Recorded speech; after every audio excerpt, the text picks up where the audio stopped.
Hi there, hope you're having a good day. Welcome back to another video. We're back for round 2 of my #1 pick last year for the best outdoor basketball shoe. And this right here is the Jie Ao 2.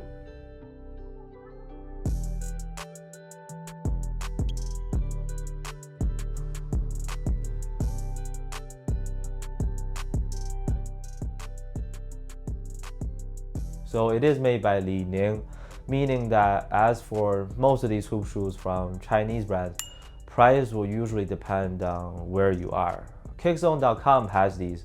I'll leave you the link to get them down below and up above on the screen if you're interested. They got a few colorways actually. I went straight for this pair, and that is totally out of character because I look terrible in triple black shoes. Yeah, my legs are pale, not much muscles or hair on them. Not a great combo to rock triple black, but I just thought this is such a sleek colorway with the iridescent Eye of the Panther design on the logo wrapping around the shoe. Anyways, as some of you might already know, throughout the entirety of last year, if I was to think about the best basketball shoes for outdoor use, the first one that immediately comes to mind is its previous version, the first Jie Ao.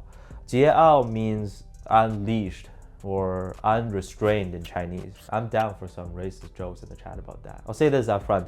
Still a tank for outdoors, but they made some key changes that I would 100% consider as upgrades. So tell you all about the pros and cons right now. As to how the Jie Ao 2 performs, cushion I'd say is decent.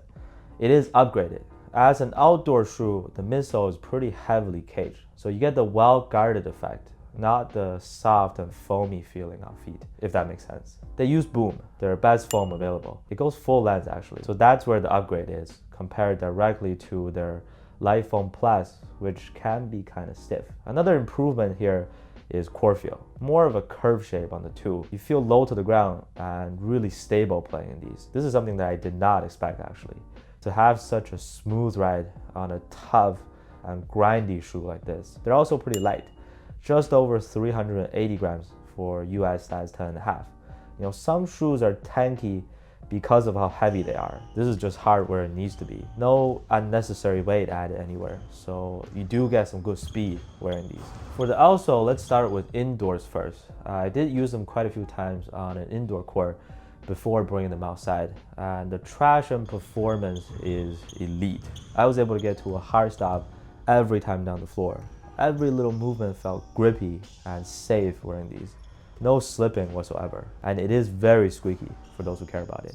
Super loud, consistent till this day. Now for outdoors, this is their tough OS also, and the rubber does feel very firm. Concrete, asphalt, or those hard rubberized courts, these are good to go against rough conditions. The grooves don't move easily. In the middle, these are supposed to mimic Panther paws, I think, but that's just a coloring effect. The surface itself is sturdy and long lasting, yes. Fit is true to size. Whatever US size you normally wear in most of your sneakers, you can safely go ahead with that. No need to size up or down, in my opinion. Standard width and length, not too narrow, not too long, meaning that there's no heel slippage.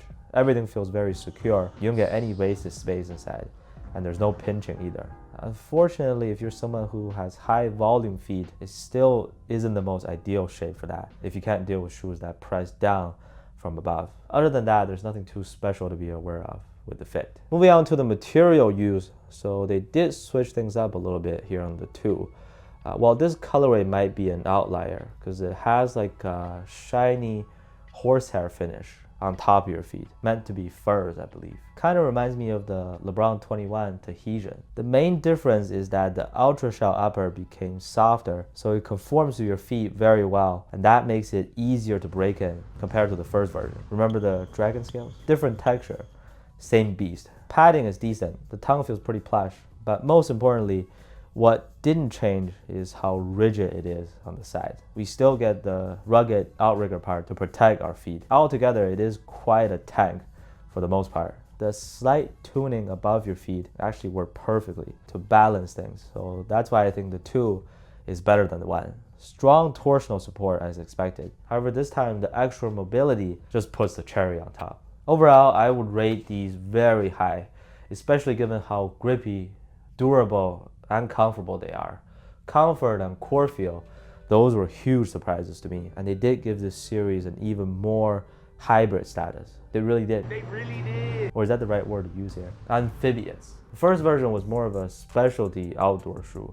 This was fantastic for both indoors and outdoors. Very fun to use. As always, let me know your thoughts on the Jie Ao 2 down in the comments. For those who strictly play outdoors, have you thought about giving these a try yet? Thank you so much for watching. I'll see you on the next one.